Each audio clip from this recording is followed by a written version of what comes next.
কি রান্না হয়ে গেল বন্ধুরা? আমার এখনো হয়নি। এই দেখো, ডাল হয়ে গেছে। কাঁঠালের দানা দিয়ে যে আমি মুসুরির ডাল করেছি, এই দেখো। আর এখানে ডিম সেদ্ধ করতে দিয়েছি, কাই হবে সে তাসিরি ডিম ভেজে দেবো। আর এখানে আমি করেছি ছোলা দিয়ে আলু দিয়ে মোচা, এই দেখো। আর এই দেখো ভাত। কালকে পূর্ণিমা, কালকে তো ডিম খেতে পারবো না, তারপর দিন শনিবার, তারপর দিন খেতে পারবো না, তারপর দিন রবিবার, শ্রাবণ মাস, শেষ শ্রাবণ মাস খেতে পারবো না। তো আজকেই খেয়ে নেবো বন্ধুরা। দেখো আমি এর মধ্যে ডিমের মধ্যে ক্যাপসিকাম, পেঁয়াজ, টমেটো দেব। আর ডিমটা আমার প্রায় সেদ্ধ হয়ে গেছে, ডিমের কারি করব।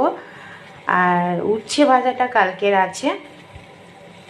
আর সেতাসিরি ডিমের কাই খায় না বলে ওকে ভেজে দেবো। আর মোচাটা আজ আমি দারুণ করেছি জানো তো। মোচাটা ছোলা দিয়েছি, আলু দিয়েছি, একটু নারকোল ছিল, নারকোল কুড়ে দিয়েছি। মোচাটা খুব ভালোবাসে আমার মেয়ে এবং আমি।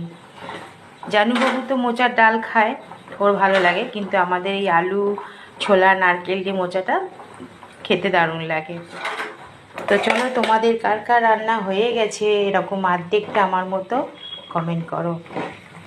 তো সবাইকে টাটা বন্ধুরা, বাই বাই, শুভ দুপুর।